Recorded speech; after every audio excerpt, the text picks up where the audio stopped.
The modest billionaire. Claire Anderson adjusted her beige sweater as she parked her modest sedan near Hamilton and Pierce Fine Jewelry in downtown Seattle. At 34, she had built Green Future Technologies from a garage startup into a $2.8 billion empire, yet nothing about her appearance suggested such extraordinary success. Her practical flats clicked softly on the sidewalk as she approached the prestigious jewelry store that had served Seattle's elite for over 60 years. Today's mission was deeply personal, finding the perfect 40th anniversary gift for her parents. Her mother had always admired fine jewelry but never indulged herself, especially after pawning her own engagement ring years ago to fund Claire's first prototype. The morning light streamed through Hamilton and Pierce's tall windows, making the displayed diamonds sparkle like captured stars. Claire took a deep breath before pushing open the heavy glass door. Despite her wealth, these ultra-luxury establishments still intimidated her slightly. The interior was breathtakingly opulent, gleaming mahogany fixtures, soft ambient lighting, and the unmistakable hush of a space dedicated to items of extreme value. Four impeccably dressed sales associates in black suits stood throughout the showroom, while a distinguished older gentleman in a tailored gray suit observed from behind the main counter. Claire's practical shoes made little sound on the plush carpet as she approached the first display case. A stunning diamond necklace immediately caught her eye, elegant, timeless, exactly the kind of piece her mother would treasure. She stood quietly, admiring the exquisite craftsmanship, waiting patiently to be acknowledged by the staff who seemed busy with other matters. Invisible customer. Victor, the nearest sales associate with silver hair and an impeccable appearance, glanced at Claire briefly before deliberately looking away. He straightened his already perfect tie and moved swiftly toward a couple who had just entered, a woman draped in designer clothing that announced her wealth before she spoke. "Good morning, Mrs. Carmichael. How lovely to see you again," Victor gushed, his voice carrying across the quiet showroom. "Is this the gentleman you mentioned last week?" Claire watched the interaction, noting how Victor's entire demeanor transformed for these obvious VIP customers. She continued examining the diamond necklace, patiently waiting her turn. The piece truly was extraordinary, a delicate platinum chain supporting a 3-carat oval diamond surrounded by smaller stones that caught the light perfectly. After several minutes, Claire looked toward Emma, a young associate whose nameplate indicated she might be available to help. Emma seemed to notice Claire and started moving in her direction, only to be intercepted by the gray-suited manager. "Emma, please assist Mrs. Livingston with the sapphire collection in the private viewing room," he murmured, just loud enough for Claire to overhear. Emma hesitated, glancing toward Claire, but nodded obediently and moved away. Claire shifted to another display case containing elegant watches, thinking perhaps matching timepieces for both parents might be even better. As she admired a particularly beautiful women's watch with a mother-of-pearl face, she overheard a hushed conversation nearby.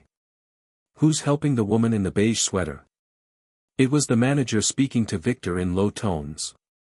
"I don't think she's being helped yet, Mr. Harrison," Victor replied. "Probably just browsing. Doesn't look like our usual clientele." Mr. Harrison made a small noise of agreement. "Keep an eye on her. These browsers sometimes have sticky fingers. Focus on the Carmichaels, they're looking to spend big on their anniversary." Claire felt her cheeks warm but kept her expression neutral. This treatment wasn't new to her, but the part of her that had faced down skeptical investors decided to see how this would play out. Testing patience. "Excuse me," Claire said, raising her voice slightly as Victor passed by. "I'd like some assistance, please." Victor paused, offering a professional smile that didn't reach his eyes. "Of course, one moment please." He walked directly past her to greet an elderly gentleman who had just entered. "Mr. Winters. Perfect timing. The pieces you inquired about arrived this morning." Claire watched as Victor escorted the man to a private showing area. Despite Mr. Winters' dated but expensive suit, the staff clearly recognized him as a valued regular customer. After nearly 20 minutes of systematic neglect, Claire decided on a more direct approach. She walked purposefully to the counter where Mr. Harrison examined paperwork. "Excuse me," she said politely but firmly. "I've been waiting for assistance for quite some time." Mr. Harrison looked up, his eyes quickly scanning her modest appearance. "I apologize for the wait, miss. All our associates are with appointed clients. Perhaps you could tell me what you're looking for, and I can determine who might assist you when available." The dismissive implication was clear, she wasn't a priority.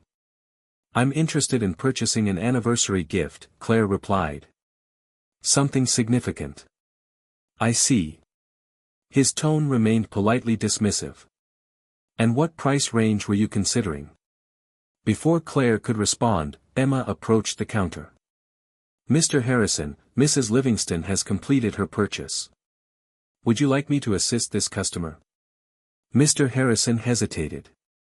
"Actually, Emma, Victor might need help with the Carmichaels. They're examining the legacy collection." "The Carmichaels are already with both Victor and Diane," Emma replied. "I'm available to help."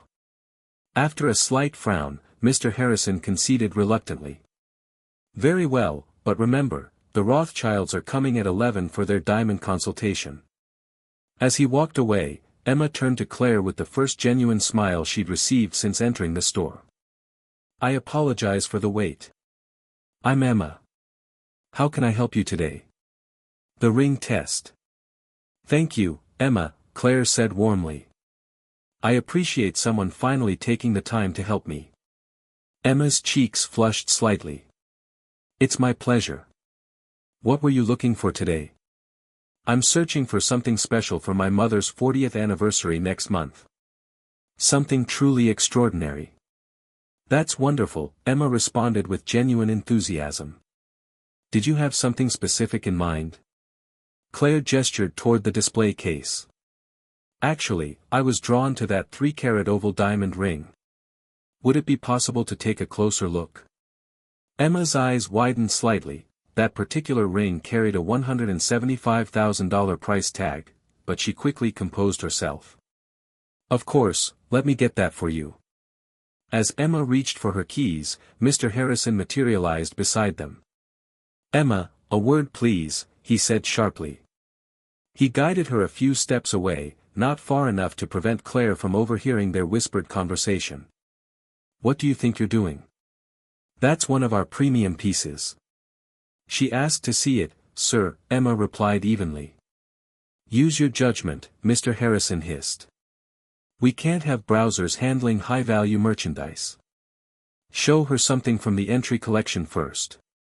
Claire pretended to examine another case, though her back stiffened at the manager's words.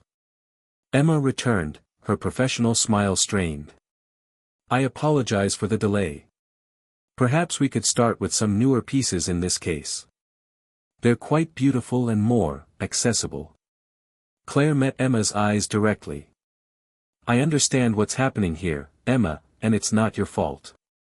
But I'm specifically interested in that oval diamond ring, and I'd like to see it. If that's a problem, I can take my business elsewhere." Emma glanced nervously toward Mr. Harrison, who was helping another client while keeping a watchful eye on them. She made a decision and reached for her keys again. "No, it's not a problem at all. Let me show you that ring." She opened the display case and carefully removed the ring, placing it on a velvet tray. "This is a 3.2-carat oval-cut diamond, D-color, internally flawless. The setting is platinum with smaller diamonds in the halo." Claire picked up the ring, examining it closely. The diamond caught the light perfectly, sending brilliant prisms of color across her hands. The million-dollar revelation. "It's absolutely beautiful," Claire said, carefully setting the ring back on the velvet tray. "My mother would love this. But I'd also like to see some pieces for my father, perhaps that Rolex collection. And I noticed some stunning emerald pieces that would complement my mother's green eyes."